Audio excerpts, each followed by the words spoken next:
My guest today is an entrepreneur and founder of Kouros Tools. With his extensive background in woodworking, carpentry, he brings a unique perspective on functional tools, efficiency in our shops, in our industry. With offerings you may have already heard of, like the vac pad, got door clamping systems, frame clamping systems, and his miter clamps. He's also got some more recent additions like sander lights for improved efficiency while sanding. And so we discussed the beginning of it all through his products and his outlook toward the future and where his company's going. Had a very interesting chat with Mr. Dino Kouros.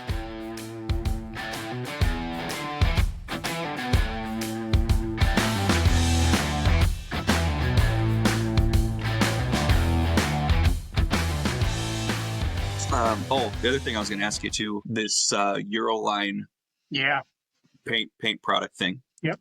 So, do you run into a lot of people who tape off frameless cabinets? No, not Is that where really. this came from? So that was a product from a guy, Jeff West, over in North Carolina. That he had a rudimentary little thing that he'd mocked up and reached out to me about making it. There was a long pause in that whole process where does he patent it or not? And I pushed him more towards like, if you really think it's something, get some advice from people. Don't really put it out there because I learned a lot from the patent attorneys about keeping Yep. privacy and things private. So, it's a Mhm. long period of whether you do it or you don't and all of that stuff. And we ended up going into it together for the patent. I We see. kind of split the cost and we said, you know what, let's make this. It seems useful. And for the cost of patenting this design, um, split between the two of us, and I'll manufacture it. He helps promote it, but it's really his Mhm. tool. I just help with designing the finished type. I see. He does finishing. He's a professional finisher, and he Yep. does come across some jobs where there's the Euro style finish, Euro style cabinets, the frameless, where painting the edge banding becomes tough, and that's where he would do it. He's in the shop I see. masking off cabinets, and it's not popular that you're refinishing Euro style cabinets, but as more Euro cabinets come into play, you will see at a point now people are going to want to change it rather than new cabinets. We just need a paint. So then that I tool see. will start to make, I think, a bigger entrance into the market once that Yep. becomes more mainstream. I see. So it's really more for the refinishing market per se than new manufacturing Because for the most part. any manufacturing in a shop from scratch, you have all the Yep. control to do it the way you want Right. to, and either PVC pre-paint. banding, color, yep, whatever it is. Yeah, I got you. That was going to be something I asked about because obviously I'm come from the new manufacturing side of the world where we do everything in our power to not paint edge banding or anything like that. It kind of defeats some of uh, the huge pros of going frameless, right? Yeah. So I was very curious about that, but that makes sense. Being more towards a refinishing market, and guys doing that. Let me ask you on that with the Yeah. when it comes to a custom color edge banding, because we had to figure that out with those other partners. Yep. We found a place that phenomenal small shop, but they do custom color edge banding up to a certain amount. But it's been a while since I talked to them about the custom color aspect of things. But they will Mhm. do like a minimum run. Have you found someone for that? Yeah, so there's some options. Pretty much every big player is starting to realize they need to get better at this. I know Framatech, who distributes out of Texas, is starting to do a lot of shorter run color stuff. I don't know super deep into the specifics, but I think it'll continue to get better. But a lot of frameless shops are starting to wonder if if we get into the spot where, let's say we got, some like a tennis ball green door, right? Obviously that edge banding doesn't exist. What if I just matched the case, right? What if the box was just matching and the door wasn't, right? Pros and cons of both, right? Some people are very against that. Some people say, well, if a $500,000 European line of cabinetry can come that way, how bad can it really be? Yeah. I think you can talk yourself into either way. But it also does help the refinishing side, right? If you ever think you're going to remodel someday, not having to deal with edge banding later because it always matches the box. Yeah. Okay, I can see it. So I think they're still not a perfect answer to answer your question about small short run colors. I don't know if there'll ever be a perfect answer to that. I think you kind of just got to find I mean, what you dislike the least, I guess. Yeah, and I think it depends on how much of that edge banding you need. So if you're a consistent manufacturer of cabinets, you can order a few thousand feet and keep that as an option, say to your customers when they want a custom color, like, hey, we have these custom colors, outside of what the norm is. So they'll might have it in hand. Or if like this company I'm telling you about, PRI edge banding, they're I know that because they'll hold the stock of it. So like, let's say the minimum I think was 6,000 feet. They'll hold 2,000 to 3,000, give you that, and so they have the color on hand if somebody else wants it. But they'll also have the stock in case somebody else needs it. I see. And so that way they kind of justify the like, okay, we'll do the custom color for you because it benefits us, benefits the customer, and could be benefiting someone else. Yeah, that's an interesting.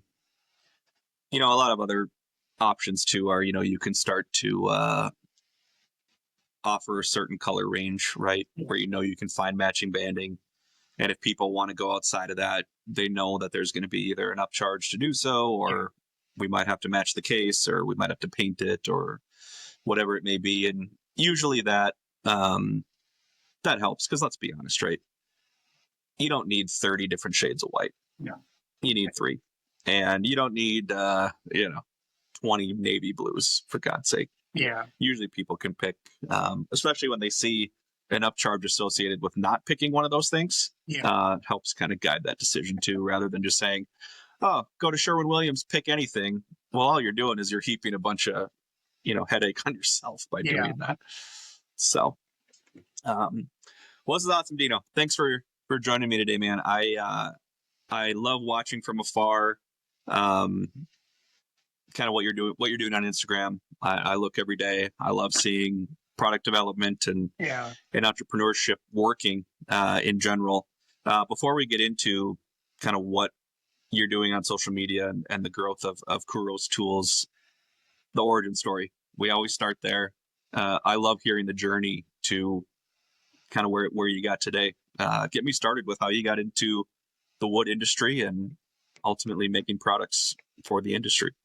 Yeah, so I'm second generation cabinet maker, custom millwork. I see. So my father, before I was born, did more of the higher end custom homes.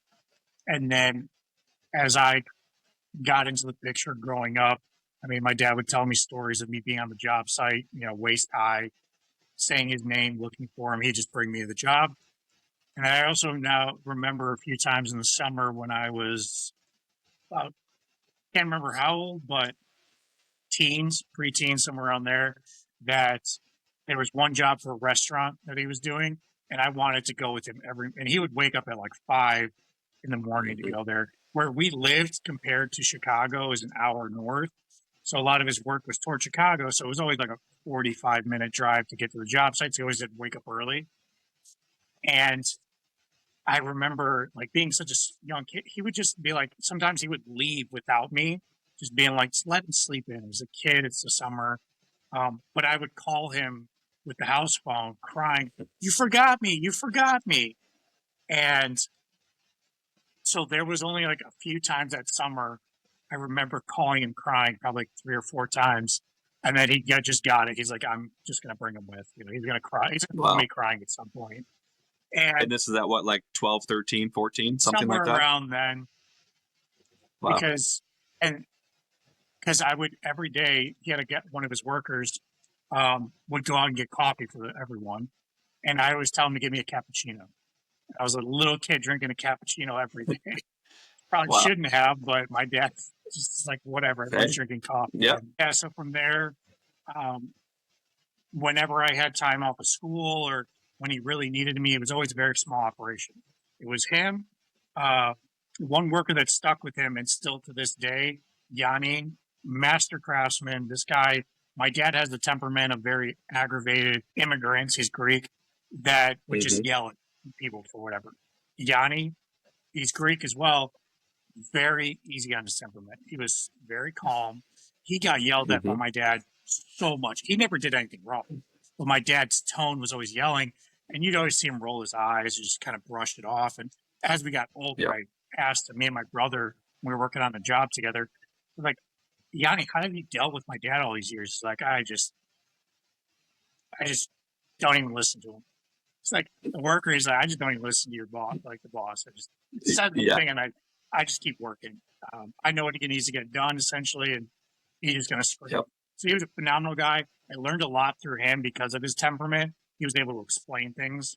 My father-son relationship in construction is always hard, like one upping the other person and butting heads. So anytime I had a question about something, my dad just always do it the way I told you. Phrase, do it the way I told you. My dad had always Yanni himself, and occasionally a random worker, if the workload was a lot, he would hire someone on for a job just to kind of be around. And then as I got older, kind of replaced that person, and then really it was the three of us.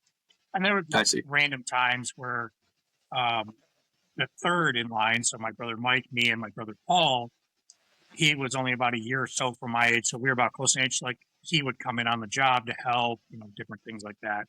So we always were a very small company, so we rode the highs and lows, and always did commercial work. So restaurants, banquet halls, produce markets. And there's a few other things here and there, mostly commercial. Yep, I see. And with my dad going into construction management, it's like I know all of this stuff. I've been doing it with my dad. We're GCs of the job, and our specialty was the finished mill work. So we'd run the whole job start to finish. Well, we would really step in when it needed to be all the custom mill work and everything. I went to school to be an architect. Transferred schools because I went to Carthage in Kenosha, Wisconsin. They don't have an architecture program, but it's very close to where I lived, and I had a program where I could go there and it's very little cost. After that first year, I looked to go and I went to Ball State. They have an architecture program. When I transferred in late, there was a delay, I think 1 semester to get into the architecture program. So I didn't submit whatever it was. My brother Mike went to college. I'm the second oldest, but he's 12 years older than me. There's a big gap between there. I didn't know how to navigate college. My parents are both immigrants.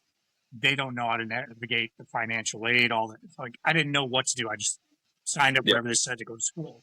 You were just figuring out every step of the way on your own, basically. As it goes. Yeah. And so I got in the program late. So then I looked at other programs for that semester and then construction management. It's like, all right, I've been doing this with my dad all this time. So you were already essentially managing things like this before you even went to this program. Oh, yeah. And so my professors at the school, they loved me. I was asking lots of out of the box questions like, hey, I've done this. I've actually done this on a job, or I've seen someone doing this when it came to different things. We're talking about mechanical engineering or mechanical stuff with HVAC, electrical stuff, site prep, different things like the more basic stuffs.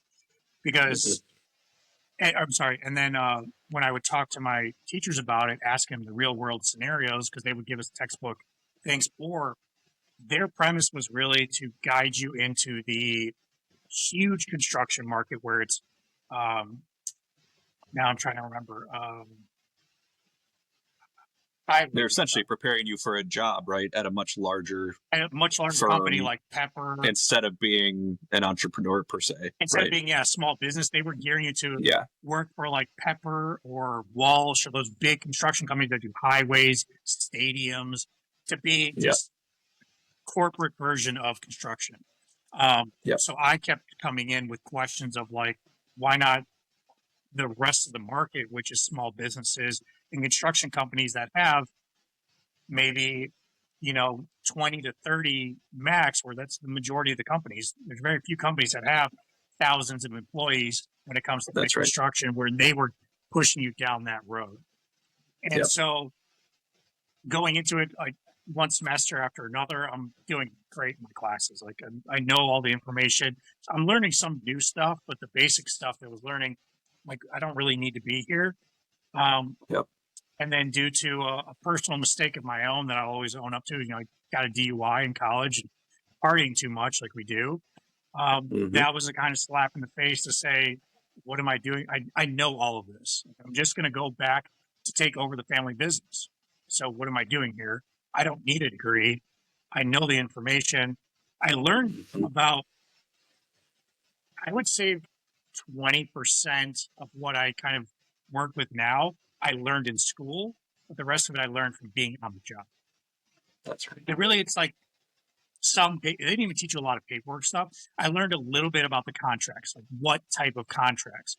My father, like I said, immigrant, he can barely like spell, he barely reads anything, but he still manages to run a business and kind of relied on me being more affluent, to read things and explain things to him. But he ran a business just fine. Interesting. Yeah, that's interesting to realize that early on in life, because this is what you would have been 18 or 19, realizing that, hey, I actually don't need this full program. Yeah. I feel like I took a little bit out of it, but I'm going to learn most of it on the job anyways. So yeah, why be here? I think that's a really important perspective, especially today. Having gone through, education to the highest level, ultimately getting a PhD in my past, right? I would never do it again. Not that I don't love the people I met along the way. Yeah. It always gives you perspective later in life and all those things. But higher education in general, we could talk for hours about that. But I feel like the route you and I have chosen, where you kind of control your own destiny, you ride the highs and lows. I think every young person should try. Figure something out. Find an angle. Yeah. Especially in your 20s. What's the worst that can happen? By 30, nothing's hit and you get a job like everybody else. That's not like your worst case scenario is everybody else's normal life. And I just think, man, give it a try. Go do something. Figure something out. It's just so I think more and more young people are starting to see that too, hopefully. And the people listening to this. But did you have your own small cabinet shop at some point, or a small woodworking shop on your own? Yeah. After that? Once I got out of college and came back home to kind of take care of the whole license situation with the DUIs, because being in a different state, Indiana, and my license in Illinois, there was a lot of like weird stuff of like getting it reinstated. So I'm like, go back home, just drop out of school, be done with it. And I worked with my dad. So now finally I'm out of school, permanently. So now I'm working with him full time every day for a few years. I can't remember, 2 years or so. And we just got to a point where it was just so toxic and butting heads because we're at each other's hip. I couldn't drive for myself. So like we're literally working together, waking up, coming home, stay at home, living together. Like you're with someone for so long and just them breathing, and you're just like, stop breathing, kind of thing. Yep. Especially when there's family blood involved. Like, oh yeah. So he, after a few years, I really pushed to starting to do my own work on the side, still using my dad's shop. But it was not too soon after that, getting my permit to finally be like, okay, now I can work again. I can drive myself. Then I went straight into getting my own shop. Then soon after, my dad just closed his. He at the time, he's getting old. He's in almost 80 now. I see. And at a point, he's going to retire, and he's now working more of like the odds and end jobs for the clients that he's built over the years. Like, restaurant guy needs some stuff fixed in the back end, they'll call him. And so he just kind of putts around day to day. I see. Once I stepped out of it, then he could see like he's just going to relax. I'll take care of everything else. I pushed more into my own clients because of the clients he's dealt with in the past. I've seen when dealing commercial, there's a lot of issues with getting paid on time with the payouts and all that. And I pushed more into residential because I had more of a passion to want to go the extra mile to build something in a certain way. Commercial's very cut and dry. Right. And it's very transactional, right? You want somebody to really love what you built. Exactly. I'm guessing from. Yeah. So I had no problem dealing with a customer. I had a better temperament than he does, better vocabulary, and you know, Mhm. and that's usually where that nastiness happens. If you can't communicate with the customer, then the whole relationship's just gone. So Right. I went more residential, started building up clients here and there, all referrals, never marketing myself because I was a one man shop and still am. I don't Mhm. need to have, pushing out, 3 kitchens a month for what? Like one kitchen could be fine for 3 months, depending on the. That's right. And I Yep. always geared myself to do higher priced, better projects instead of keeping a status quo of like, here's kind of where I'm staying. I'm going to plateau. Like, no, I just kept pushing the envelope, finding new Yep. ways to build, finding new designs, try to convince people like, hey, let's add this to the project. I'm going to take a cut on it, meaning I'm not going to make money on this. I want to do it for you. I think this would be a great Mhm. addition. I'll put it on me, but that's how I kept building that Yep. portfolio of And like so then doing you better could, projects. Yeah. and then you could show the next Yeah. person and you get paid the second time. Yep. That's a really, I'm going to pause you right there because I don't think a lot of small growing shops think about that stuff as much as they should. Just my own parallel, when I started my shop, we got really into grain matched modern slab stuff. That was our little niche here in Minneapolis. And, but it's really hard right out of the gate for someone to pay that much money when they can't see what you've done. Right. And so it's like every job I was like, okay, this isn't in the scope. Here's how I'd like to do this. And whether I told them explicitly that I wasn't making any money on it or not, I wasn't. Right. And so, but then you take a professional picture of it, that next client sees it. And before you know it, like you get known for this thing, where if you just waited for people to pay for it from day one, you might still be waiting. Exactly. So I think you always got to get what you're worth, but man, sometimes you got to just eat it just for the future growth, I guess. So it sounds like you had a very similar approach to growing your business. Yeah, because I know something we deal with knowing both sides of it. If you're the customer or you're the builder, there's an aspect that I feel like is really important to know is that there are a lot of builders out there, and it's not like a detriment to them, but they're doing things that they don't actually know how to do. And they're learning it as they're doing it on your project. And the worst thing about that's okay. We're going to learn things, but it's knowing that the client knows, hey, I'm trying this out with you, or I don't know this, but I'll figure it out with you. They just go on That's and right. say, oh, yeah, we do this. And then it's like they don't know how to install in our house. Something really nice I love that we did was our countertops in our kitchen have the LED light up underneath. It's iceberg stone, very expensive. But like people, like my neighbor who saw my kitchen, it's like, oh, we'd love to do this there. And the contractor they have, my neighbor was randomly out of the blue. It was like months later that I said, I could do this. You want it? I wasn't really pushing to do it. I don't really want to do work with my neighbors. If something bad happens, there's a weird relationship. So I just left that project of like, I can do it if you want. And then, okay, they get someone else. They're doing it. She starts texting me, hey, we're doing this countertop lighting. What do you recommend for this, this, and this? I'm like, I'm sorry, I'm not here to recommend anything. I can do it if you want. Like, oh, well, our electrician wants to know what he's going to have to do for this, and the contractor wants to know. I'm like, I'm sorry, but I'm not here to like. I danced around it to be polite and nice, but then the sentiment was, I'm not here to give you the experience that I've done. If they're saying, oh, we can do this, and then now you're asking me how to do it, shouldn't they? If you're paying them to do it, they should know how to do it, or they'll if they said they could, so that you said yes to the bid. Yes. Then right. And yeah, that's always a slippery slope though with new businesses, because at some point you're right, everybody does something for the first time. Yep. And often you're doing it on the customer's dime. Exactly. Right? Yes.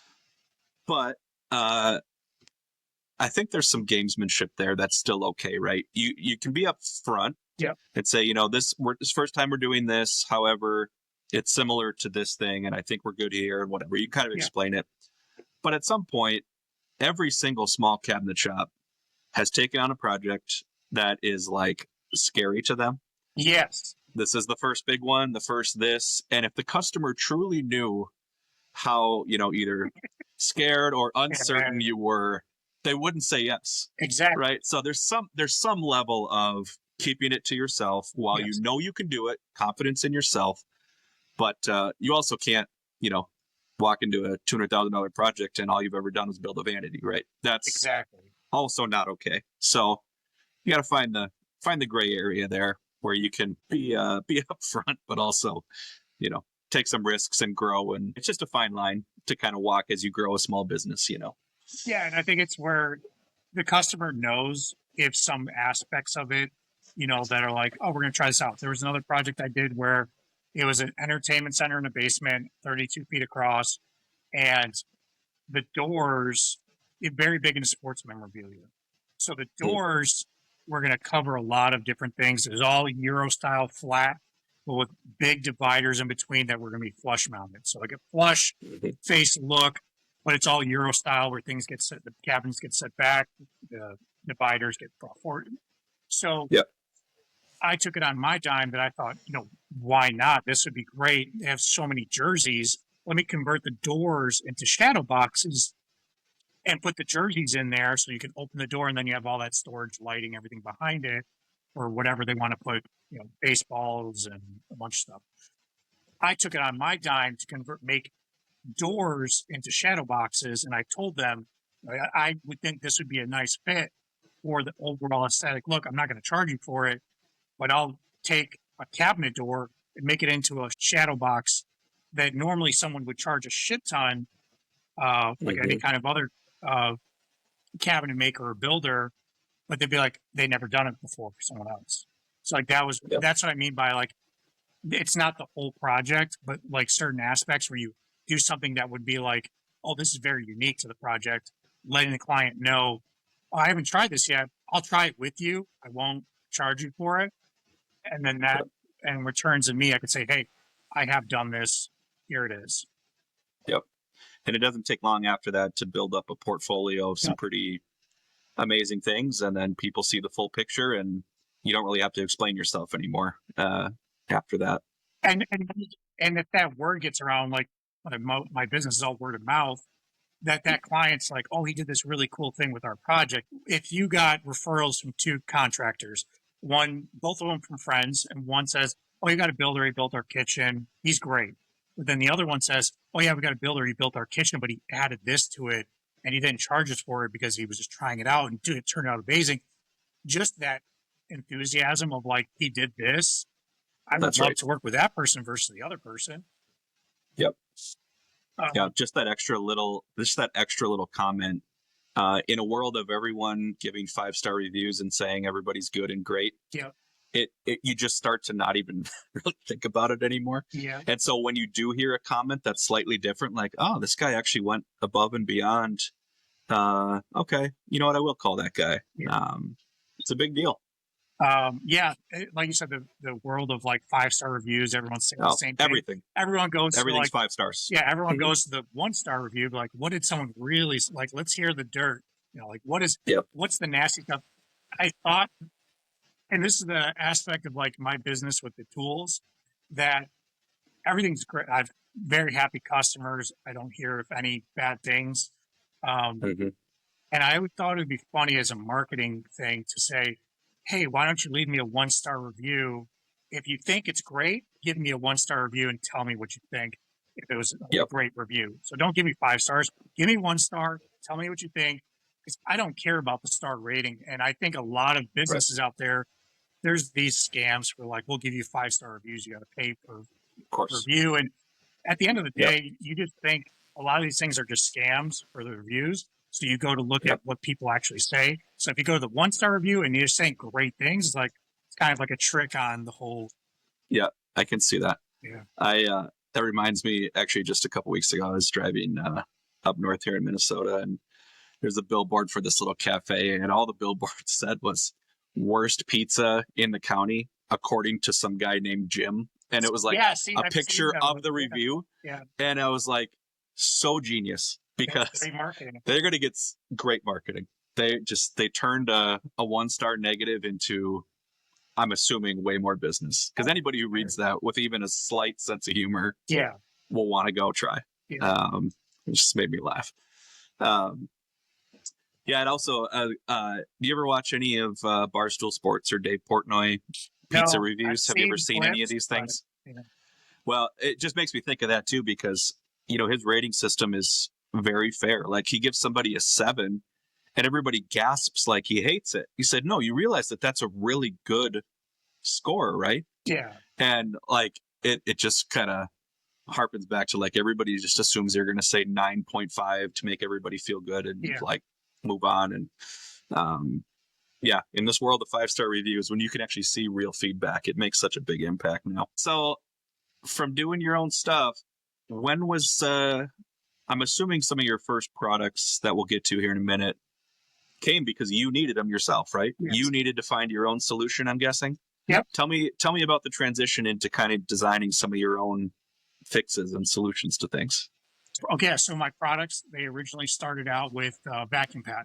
And the reason why was holding parts that you want to edge band, and I would do it all manually. At first, it was iron on edge banding. Then I got a small portable edge bander where you can push it through. There's always the manual side of cutting it.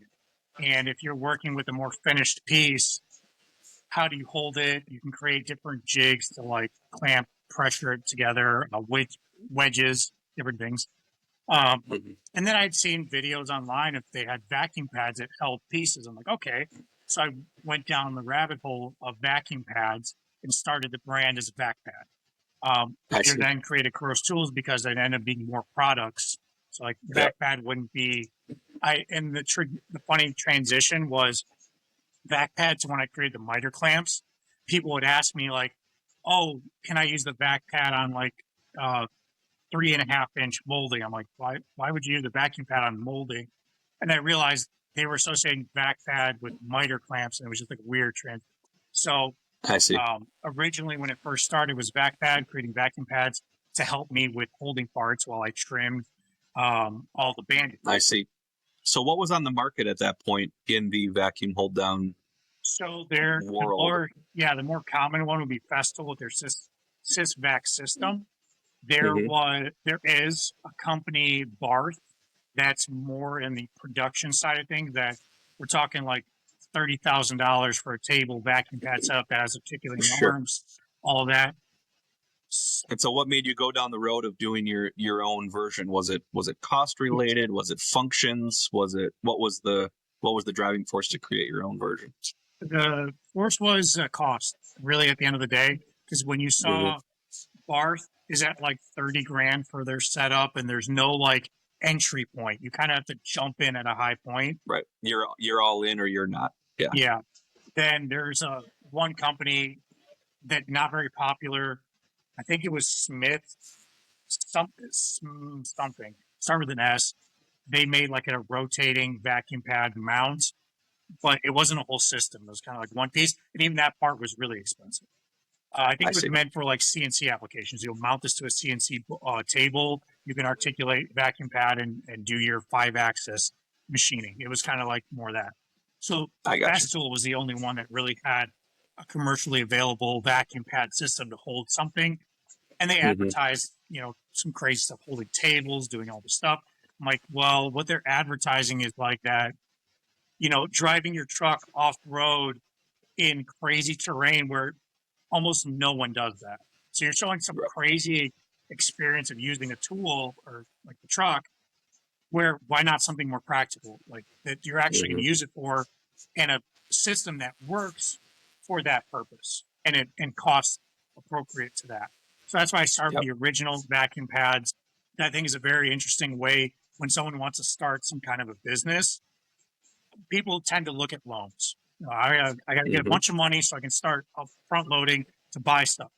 I just started from my cabinetry stuff and whatever profits I'm making there. Like, let me buy some parts and prototype something and make something.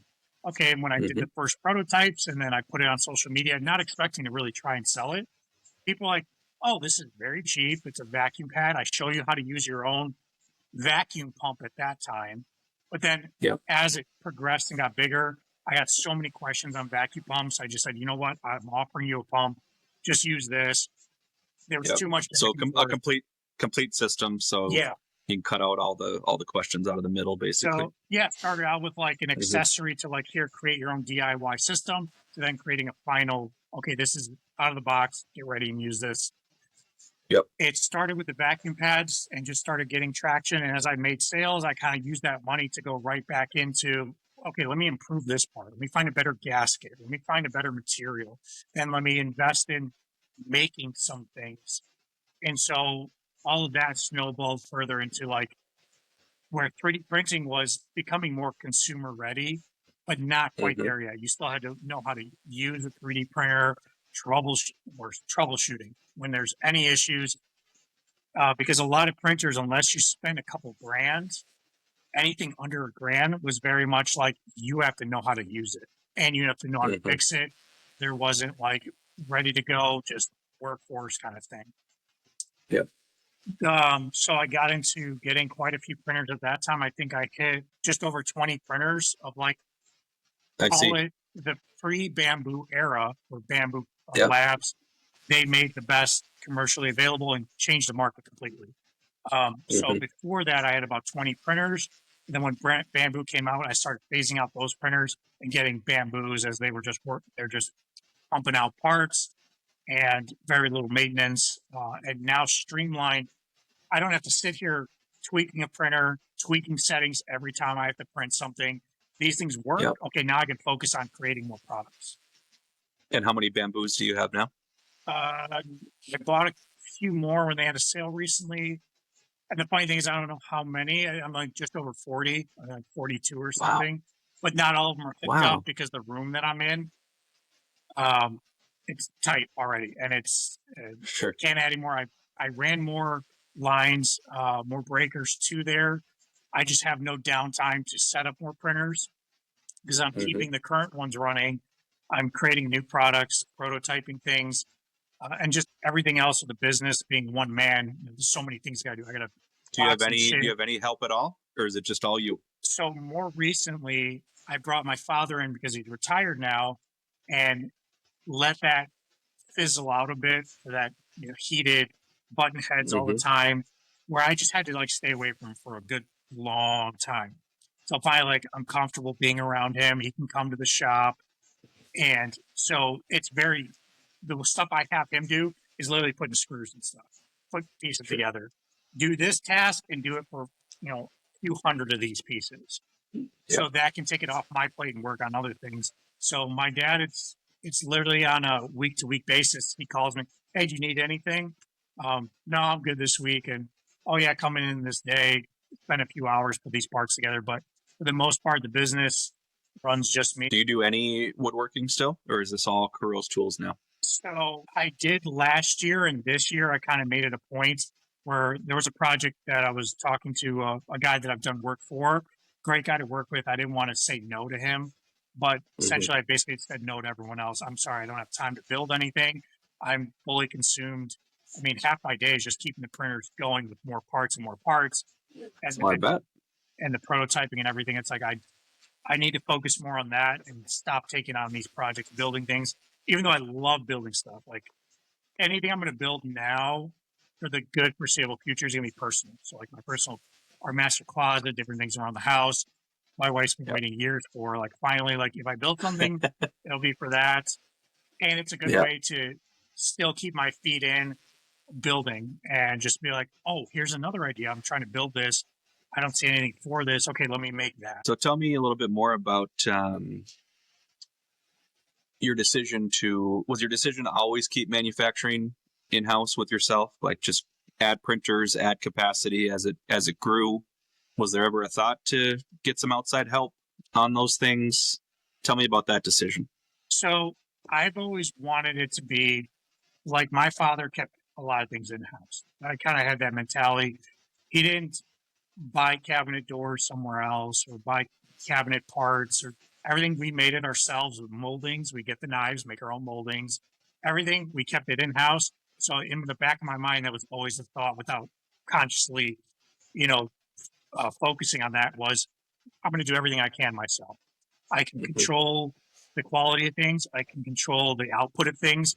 I can control just how profitable I can be, because when it comes to manufacturing, you want to make this one part. Okay, let's go to China, and okay, we can design everything, but we have to buy 10,000 of these. No, that would be That's injection right. mold. Let's say I want injection mold. Okay, the mold's going to cost so much. The first run's going to cost so much. You literally got to dump money into it. So I'm like, let me take this step by step, because I'm going to make changes. I'm going to make iterations. I'm going to make the product better if I can control every step of it. So that's the great thing about the 3D printing, is that every tweak, every design, from batch to batch, even just from part to part. Say this one part wasn't great. Okay, the next one, let me change it and do this, and just keep that going. So that's where I've always had a conscious, subconscious effort of keeping it in-house to a point. Now I'm at that crossroad. Do I go into bigger manufacturing, or do I still stay in the manufacturing that I am in? Because my biggest seller is miter clamps. It's a great addition to the market. There was only one other thing out there, but this is not only another option to that, but it also serves different purposes. So it's really like a progressive iteration to the market for this type of a tool. Now, I've sold thousands of these. I've had a handful of returns over the last few years I've been selling it. So literally, it's when it comes to 3D printed product, people are skeptical of that, 3D prints. Yep. Is it going to be? Yeah, that was going to be one of my questions for you. When there is some skepticism around 3D printed products. I personally don't have any skepticism. I've seen it, many times, be an incredibly stout, rigid, nice product. Like to me, there's no question. But what do you say to the people that are skeptical of 3D printed products, especially products in our world that need to be pretty stout and handle abuse and things like that? So I think it depends on the application. If it's something that's taking a lot of abuse, when you think of 3D prints, I would be skeptical as well. And it depends on the application. But for the things that I create, I will 3D print as much of it that really is okay to be 3D printed. But the other parts of it that really need some rigidity, I'll go another way of creating those parts. So a great example of that is the cabinet door clamping system, the face frame clamping system, where those are using air pressure to clamp things together. Now we're talking about lots of PSI, lots of pounds of pressure, to where anything you're seeing cosmetically can be 3D printed. That doesn't take the abuse. But now when you get into like the way it engages into something where it goes into the table, I originally 3D printed those pegged legs, and worked great. Anytime someone broke apart was due to user error. That was the reason. The reason why it's meant to hook into the table, they didn't fully seat it into the table, so it was putting pressure on a part that didn't need to have pressure and would break it.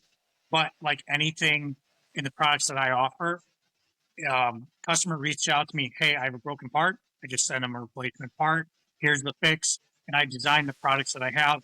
So parts are modular and replaceable. So if I create an iteration, I know down the road, I know what it needs to be, but I don't have the manufacturing capabilities to reach that point. But I know if I create it with certain modular aspects, like we do kitchens, you're creating cabinets to go in certain places. If we want to put a big pantry in this area, if we just put a lower and upper and there's something here, that space is available to then take those out, put a bigger pantry. You're thinking of that as the end result. I'm going to create parts that I can take, put it in place, take it out to when I get to the part where I can make the better part for it. I was going to ask you about the 3D modeling part, designing these products. What software are you using? And I'm assuming that was somewhat new to you when you got started. Tell us about the journey with kind of using 3D modeling for your products. So I use Fusion 360, and there's quite a few programs out there, but I stuck to that because it's more engineering type of mindset where you want to create products. There are a lot of 3D modeling softwares where you can create kind of general ideas, but it can't get very specific. So I chose to stick with Fusion. That also led into my background with architecture, learning how to draft in 2D with AutoCAD and all that. That it was a weird transition because I never got taught how to 3D model. I learned it as I went and watched YouTube videos like, okay, how do I make this kind of a shape or do that? So learn the basics. And then from those basics, then learn how to modify and then start to use the program more. But Fusion's been great. I love the program. Yep, me too. And when it comes to the modeling aspect, yeah, I learned as I went. So as my products develop, like that mindset I was saying, that I know what something needs to be, but I'm going to take steps to get there. Like, I don't know how to model this certain shape, that I know this clamp needs to have this type of feature. Like, I don't know how to model that. So as I started learning it, then products started getting better, and I started teaching myself more things than that. Yep. Well, I think to kind of sum up the 3D printed part, I mean, having sold thousands of miter clamps and having a handful of returns is, I think, all anyone needs to know, right? Like, anybody who's skeptical of 3D printed products, the reality that's playing out is that they are more than sufficient and good. You know, they're not even just borderline anymore. They are great products. Yeah. You know, we did that with a few things, and so I'm glad to see that the industry is accepting 3D printed products and are using them every day. That's awesome. Yeah. The customers of mine, I mean, they're all been happy with it. Anything that broke, like I said, I sent them a new part. Questions asked. I always ask, how did it break? What was going on? Just be honest. I'm going to send you a new part. I just want to know if there's a fail point, I'll change the model and I'll fix it if there's something I'm not seeing. But people are surprised when they get the product. They think it's even sometimes a lot of customers are like, I didn't even know this is 3D printed. That's actually crazy. You can do this kind of things. Yeah, just smooth and no print lines, and it's nice. Yeah, no, we do the same thing with tooling, right? Is inevitably when you sell carbide to people, tools break, right? Yep. And more often than not, well, I should say almost exclusively, it's something on the user side, right? It's a RPM or a feed rate or a part moved or a whatever it was. And so when you get those things, I just heard you talk about, I want all the feedback, like why, what happened, what were you doing? It's a critical piece, because if it's something we need to fix, I need that information. And usually it's something you can give back to the customer and say, okay, happy to send you a replacement, but next time change this, watch for this, and you kind of teach along the way. I'm sure you get into some of those discussions too, with some of your products about how you discover how people are using them, maybe in a way you didn't intend, or an application, and kind of give some guidance as you go. Yeah, I think most of the stuff worked out well. There was only one ever an issue with a product, was the miter clamp, and a way I designed the shape of it that allowed all the force and the stress in the clamp to be right down the middle. So when I fixed that little piece, I mean, that was the only time I ever had an issue with a 3D print that didn't perform. And that was literally a design aspect. I'm like, let me fix this, and it was done. Yeah. That's good that you have a customer base that understands that, though, that they know this might be Gen 1 and you're going to get a lot of value out of it now, but there will be a Gen 2 and there will be a Gen 3, and we will improve as we go. I love to hear it. So tell me more about, we talked a little bit about miter clamps and the back pad. Tell me about the sander light. Where did that come from, and how has that gone so far? Describe to people kind of what that is.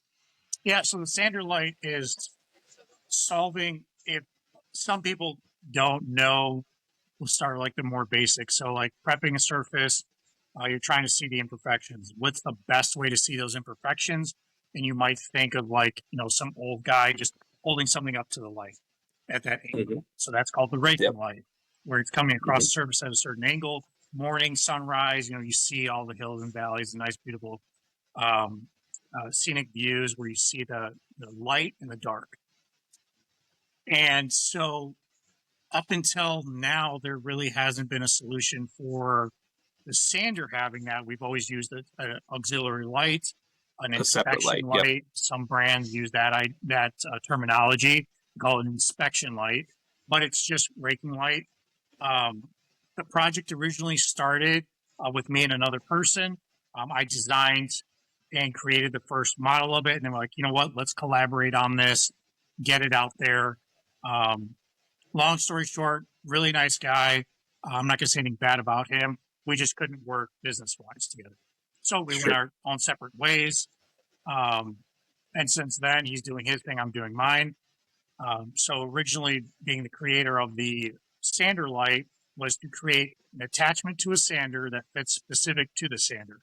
There's never going to be a good universal light that you're going to want to use. You can create an object that might form to a sander, but it will always be bulky because every sander is a little bit different in shape, size, the way you want the light to be. And when you're sanding, the very last thing you want is any kind of obstruction or discomfort, because that's prepping the surface and you want to be comfortable. You want to be working good. You want to have the best. You want to be sitting in a lazy boy and comfortable and like, I'm going to take my time with this. I'm not rushing anything. This is the final part of the process. The last thing we want to do is rush this, mess something up.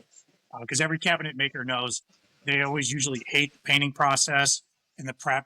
I love it because that's the time where I get to like slow down, take my time, use every little tool that I've found. You know, like most guys, I'm a tool nut. I like to look and is there something for this? Is there something for that? If not, I'll create it. But what's nice is that little things at my sanding bench, I have a specific tool for this, specific tool for that.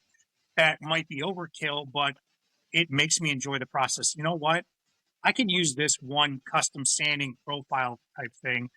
I don't have to, but you know what? Let me change it up. Let me try using this.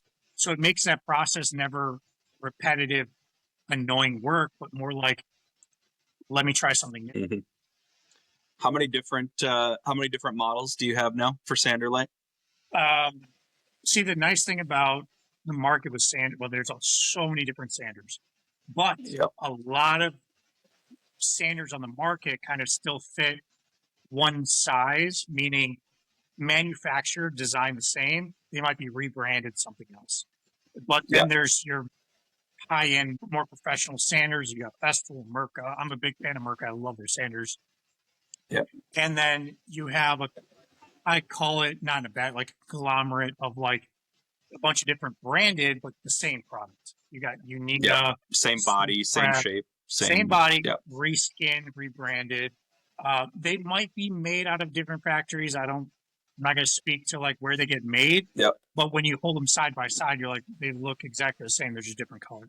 It's nothing against, it's not against that. It's just, I can see that as a streamlined approach to like creating a brand where we're going to use something that's already there. It's available. But something like Festool and Mirka, their designs are completely their own. So that's that idea of like a universal sander, sanding light can't work because there's brands out there that the annoying one is the Festool ETS EC. They have a 150 and 125 to 6 and 5 inch. The body is not round. It's like oval. It's like a weird shape. So like trying to model that like weird oval and get it around that, it took a lot of time. I'm redesigning the design that I have now. And it's just crazy because it's like, why couldn't this be a perfect circle? Like from like everybody else. Yeah. And from developing products, you think in like an engineer's mindset where if someone's going to create this from scratch, you're going to use simple shapes, geometry.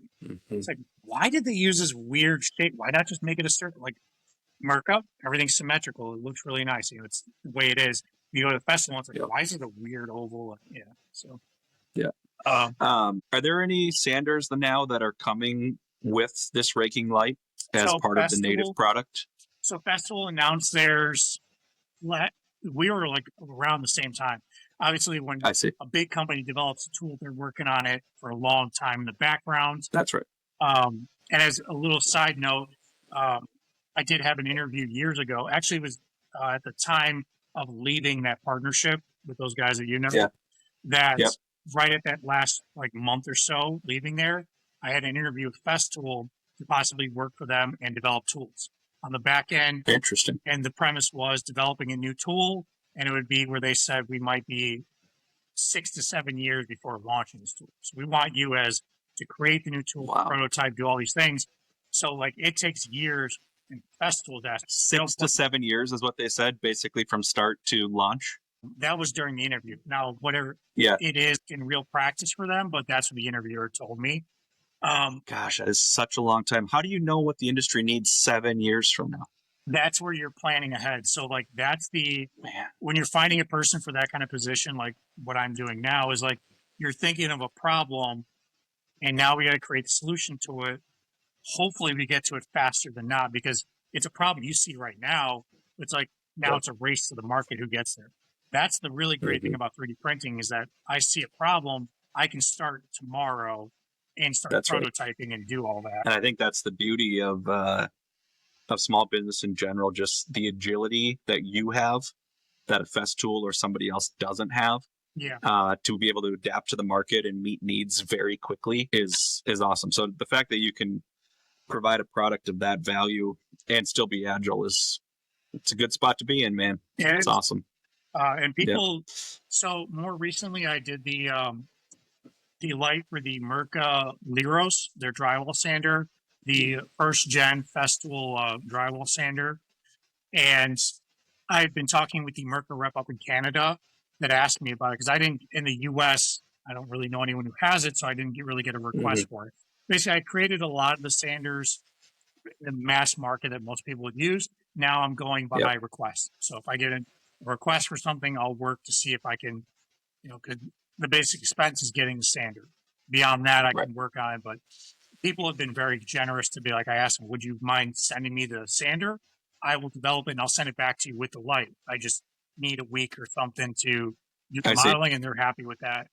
And that's worked out a few times. People are sending the sander, you fit it, model it, and send them a light back. That's pretty cool. Now, with the Liros lights, the rep in Canada is like, yeah, we don't have anything for them. I see that you're creating these lights. They've seen the Mirka lights already for the normal sanders. Like, can you do it? I'm like, yeah, let me get it. Took a while to finally get the unit. Once I got it, it was a week later because it's just adapting what I've designed for how to apply the light that I've already fine-tuned. It's just now model it to fit on the sander, which doesn't take long. Yep. And in a week, I was like, yep, I got it done. He's like, are you serious? And I sent him pictures. He's like, holy shit, it takes a year. Like that. Wow, that's great. Yeah. Like I was expecting 9 months before you had it's usually years. In terms of growing your business, social media has been a huge part of it. I think we should transition and chat about that. I looked this morning. You're almost at 17,000 Instagram followers. That's a big number. How have you leveraged social media to gain awareness, and what are the pros and cons of having that be almost the sole source of new eyeballs? So it's a very interesting thing. I know some people care about, having to get a big following, how many followers, all that.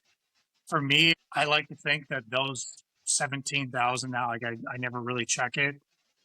I've been doing this for years. Some people 1 year into the business of being on social media and they have 100,000 followers. Like, I mean, I've been years into this and I don't try to, work that out. But the reality is are like 5% of those actually valuable followers. So I like to think those, whoever now 17,000 are like actual people that really do want to see it. Right. Which is nice because truly organically grew with you. Yep.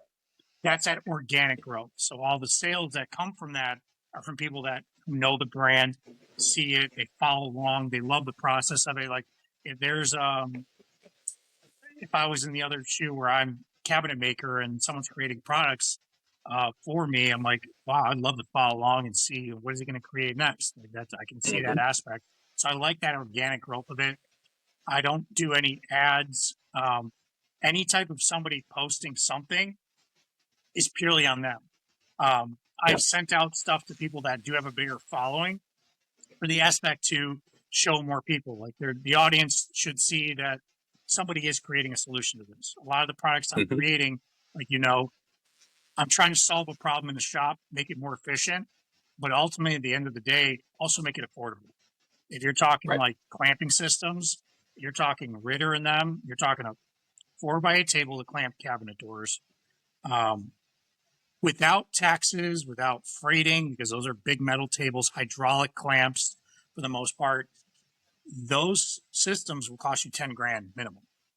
And that's to clamp. They'll come with 4 clamps. Each clamp costs $500. Which you have to do some digging to find out, because I tried to see what am I comparing against in the market.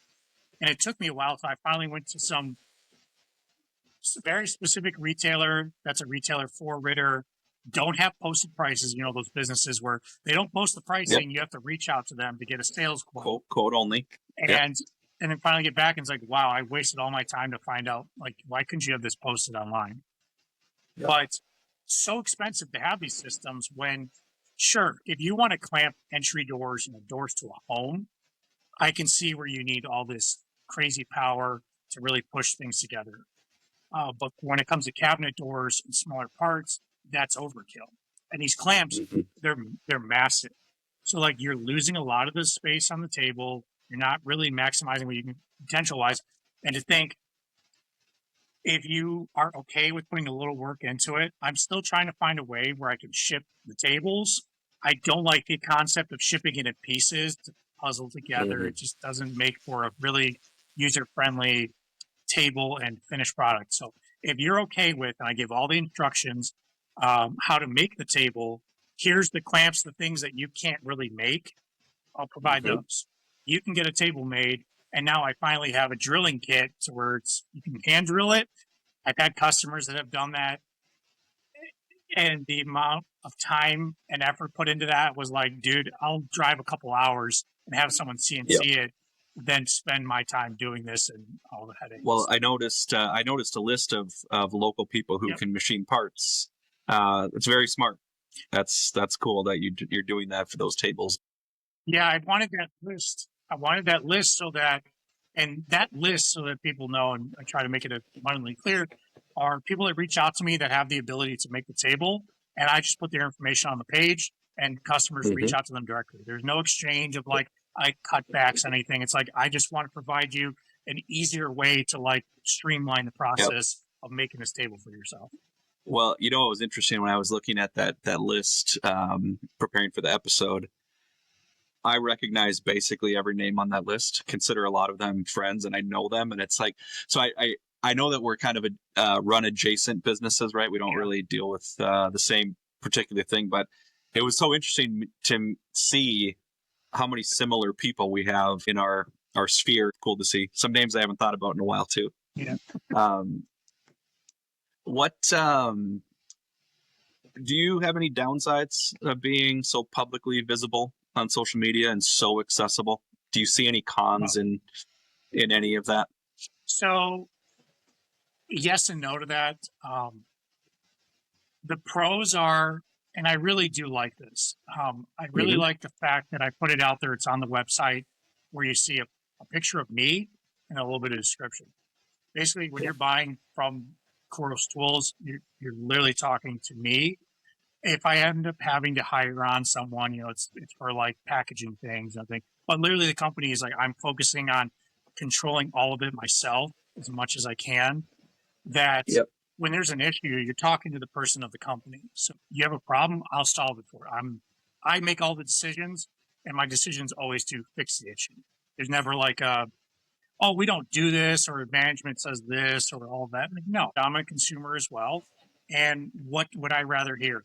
Oh, we have to do all these things, and I don't know what the position.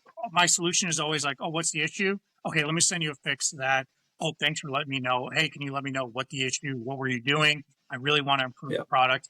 And most interactions, people are like, okay, good. No, thank you so much for getting back to me. But I'll get those interactions every now and then. They're like, oh, you're the owner of the company. Thought I would get somebody else. Like, nope, I'm just one man here, and I want to make sure that everything is good. And it's such an appreciated thing on their aspect. And then when I think of it from an outside perspective, I would love that if I was dealing with a company to deal with someone very important who makes the decisions to be able to feel comfortable with buying their product. Because like we said, 3D printing, there's stigma out there, but when you can relate to the company and understand the company, then you feel more comfortable buying it. Oh, this was a question asked before in the past.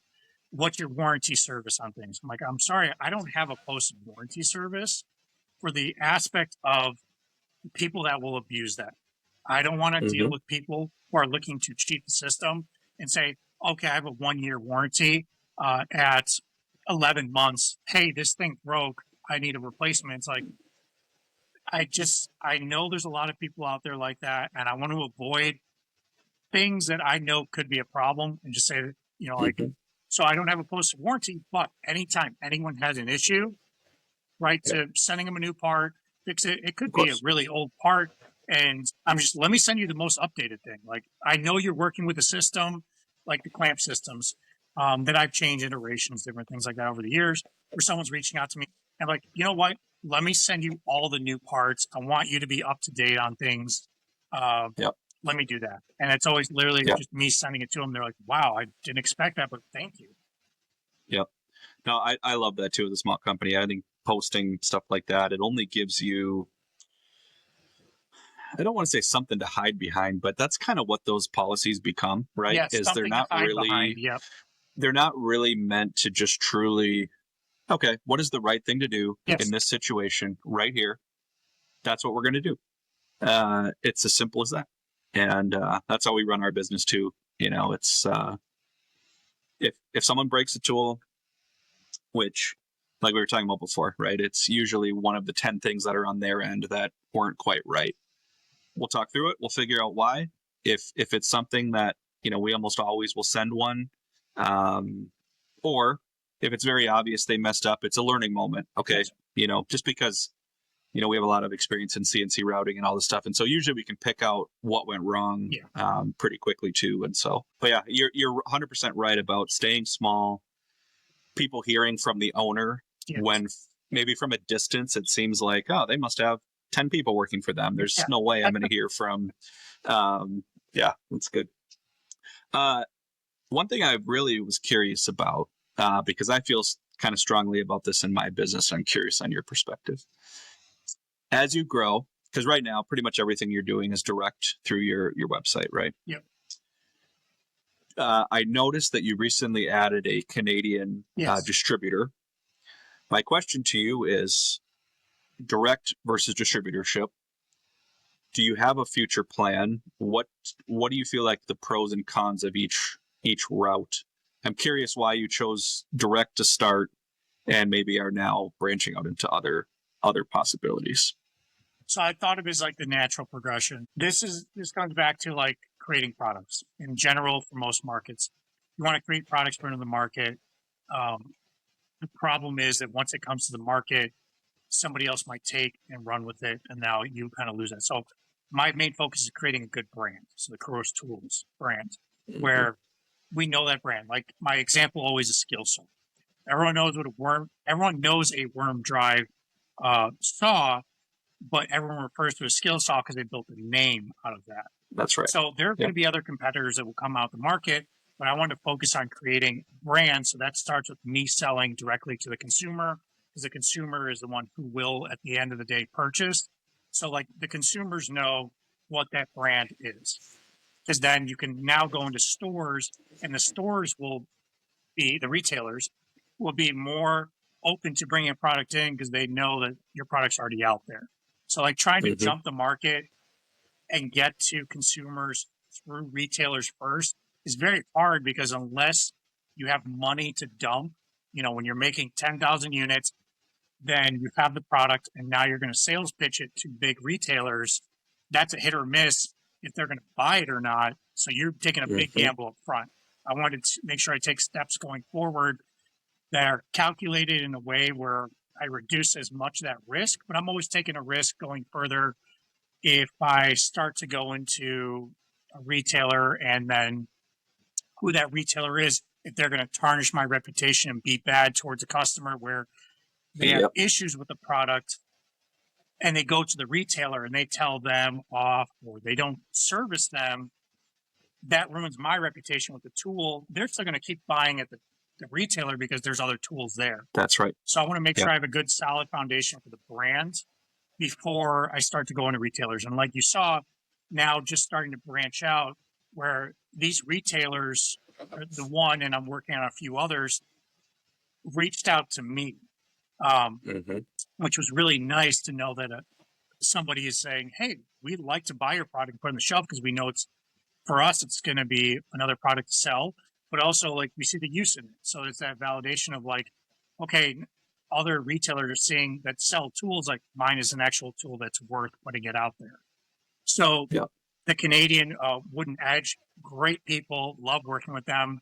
They're very good at understanding. I'm new to like dealing with the supply chain, dealing with the back end of stuff.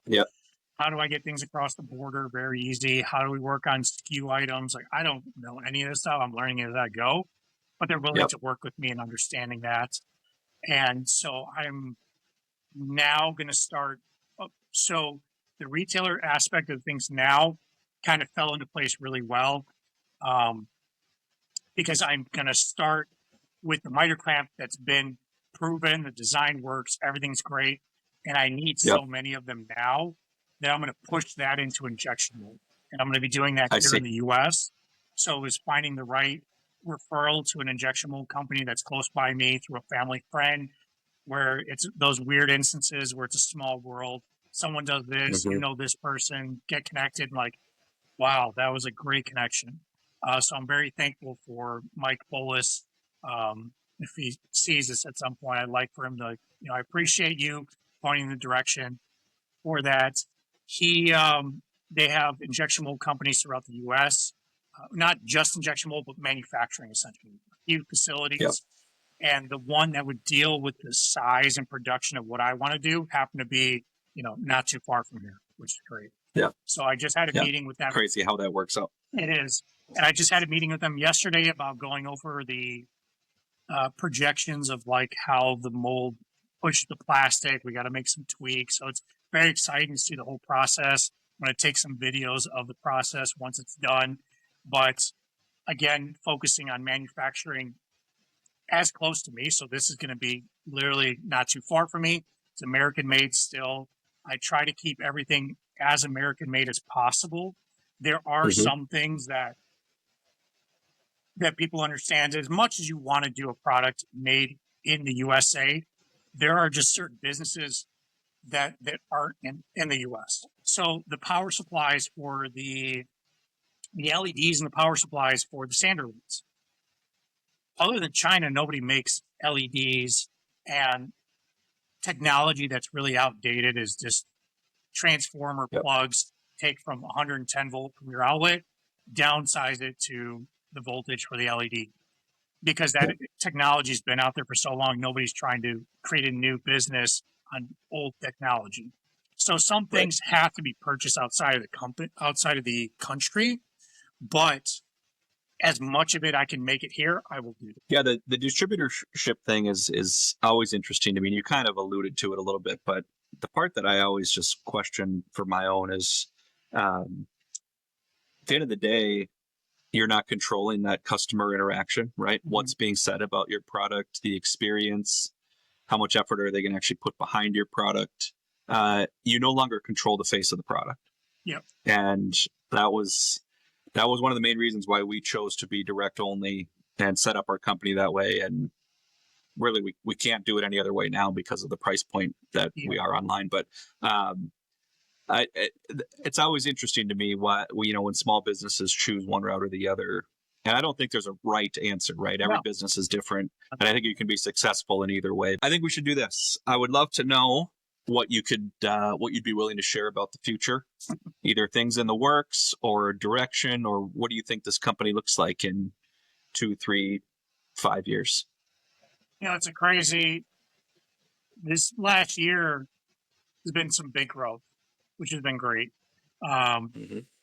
And it's more of the exposure. The more people get to see it, the more that happens, the sales come in and things can grow. So without this last year of growth, I wouldn't have the funds because I don't want to go down the road of getting loans and then paying back loans. Like if I have the money, then I'll invest it and keep it going. So that's where that growth now pushed me into that next aspect of going injection mold for a certain product. Then the return on that will happen where it's naturally like I built it up. Okay, keep it going, snowballing. So the future of that, like I'm not going to say too much on types of products because when it comes to patenting some of these products, you got to keep some, of course, some secrecy behind it so no one else is taking your idea and running with it. But my future for this is still to keep creating products and keeping it affordable. So that's where creating solutions where there isn't a solution, or finding where there is a solution to something but hasn't been refined.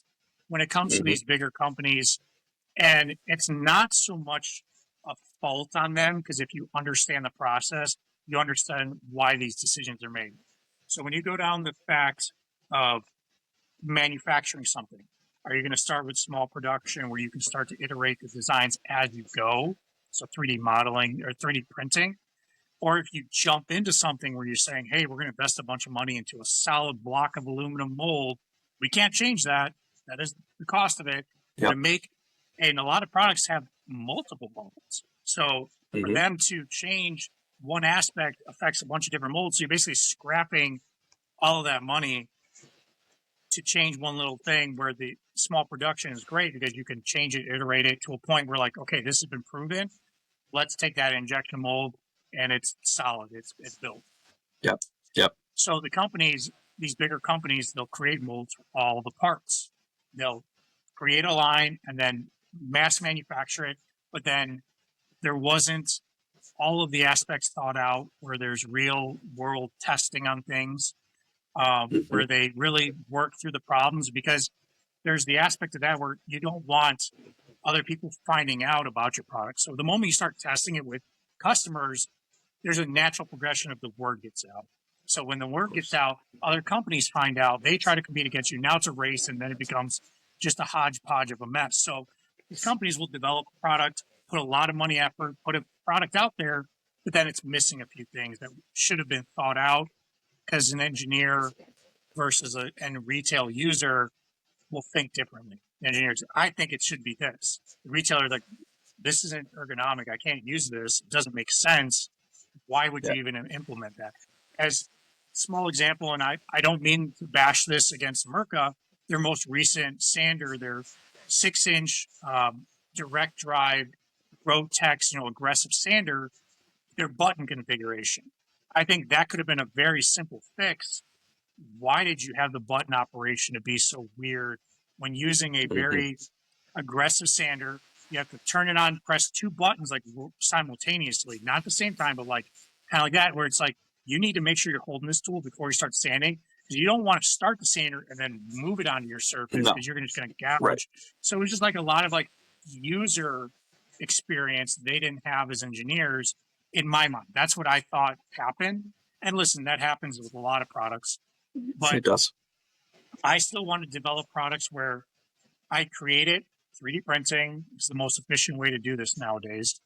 And I can iterate it, design it, create a great product. Then I'll take that next step, injection mold, and put it out there if that's feasible. Sander light, I don't know if that would be the case, because every sander is different and you need to have so many different models.